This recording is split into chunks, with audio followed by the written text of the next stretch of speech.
think of the readings of this Sunday is about family, about marriage. Reflections about marriage or family sometimes can be painful because of our situation, the situation which we find ourselves.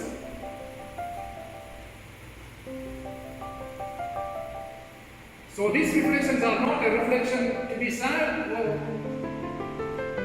These reflections are not a criticism. The problems in marriage and family you find on your knees before the cross. Because God will not abandon us. Jesus will not abandon us in any circumstances. He is with us. We have problems, He is with us. So we find solutions before Him on our knees. After saying this, I would like to share my reflections.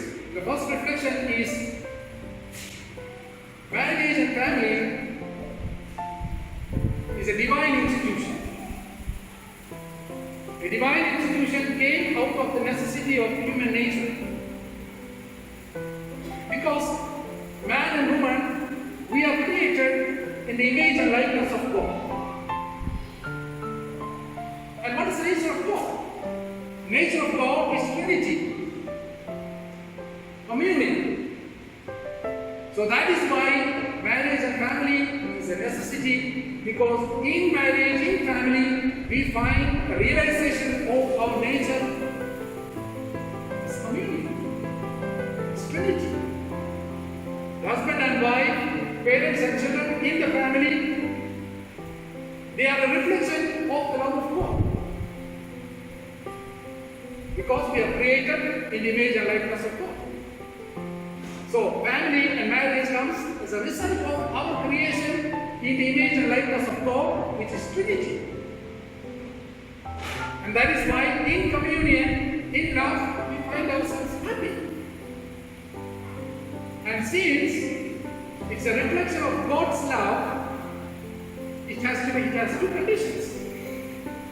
God's love has two principal characters. It's not condition, it's actually character. What are the two characters? The first is unconditional, and second is forever. God's love for me and for each one of us, God's love is unconditional and is forever.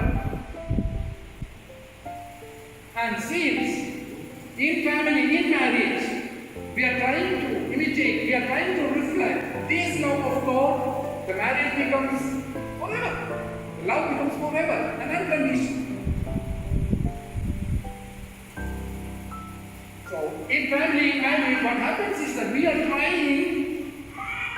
trying to imitate the love of God, which is unconditional and forever in our way. Is taking this initiative. God is putting Adam, or the first person, first man, He put the man into deep sleep and take the rib out of him and engross it in flesh. This complementarity between man and woman is a creation of God. God took the initiative. In a relationship, this complementarity has two dimensions, the human dimension and the spiritual dimension. And when this complementarity is lost, then we have no compatibility. And when we have no compatibility, this cannot be enough. So complementarity, we have to search it. What I have, she does not have. What she has, I may not have. So it's a mutual exchange. And we find each other. What is lacking in me, I can find in my partner, in my wife, in my husband, in the children, in my parents. So the complementarity in the family is a constant search which has a spiritual dimension and human dimension. And when we forget the spiritual dimension, it's very difficult to find this complementarity. We cook together, we go to vacation together, we should pray together. The family that prays together stays together. So don't want to say. So many times we think that okay, this is not going, this is not working because we forget the spiritual dimension. When the human dimension is so strong and so passionate, we see no defects in the other one. When the human dimension becomes a little bit less, we find only defects. That is why sometimes we say that before the marriage, we see no defects. And after marriage, we see only defects. Why?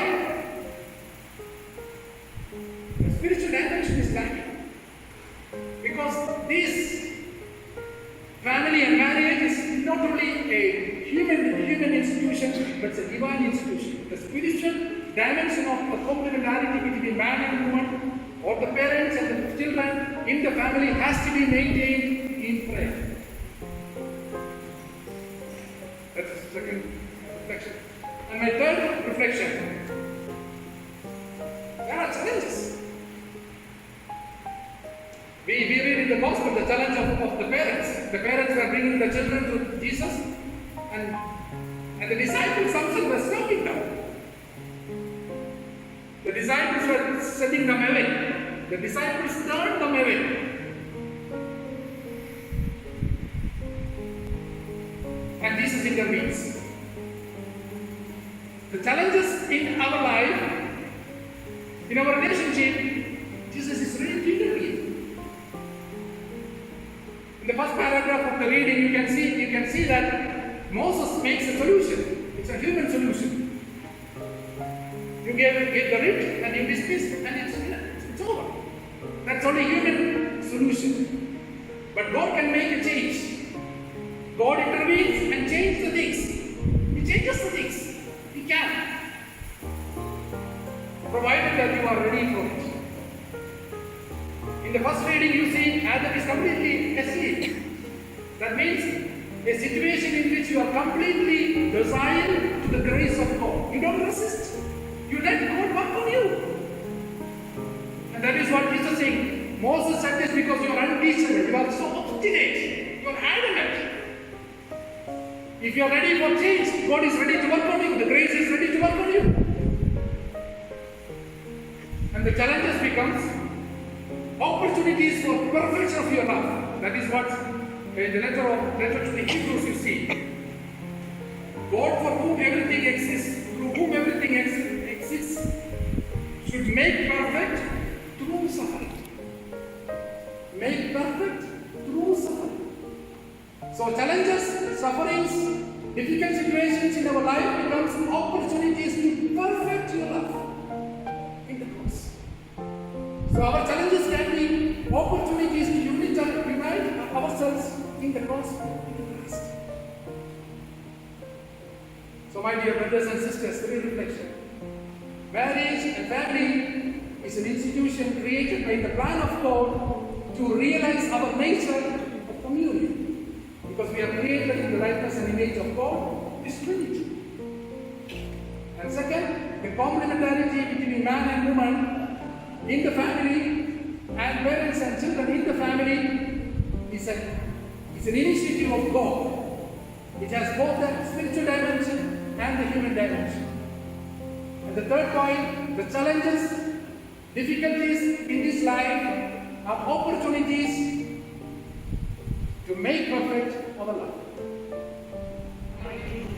Maker of heaven and earth, of all things seen and unseen, I believe in our Lord Jesus Christ, only begotten Son of God, born of the Father before the ages, God from God, light from light, true light from true, without and not made, consubstantial with the Father. Through him all things were made, as a man and for our salvation. He came down from heaven, and by the Holy Spirit was incarnate of the Virgin Mary, and was human. For our sake he was crucified and was died, was suffered and rose again. According to the scriptures, he ascended into heaven, and is seated at the right hand of the Father. He is nourished by the sacrament which we have received, so as to be transformed into what we constitute. Through Christ our Lord. Amen. Today also, Son and the Holy Spirit. Amen. As he said, then go in the peace of Christ. Thanks be.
Thank you for watching. Don't forget to subscribe to my channel. Bye. Have a great Sunday. God bless.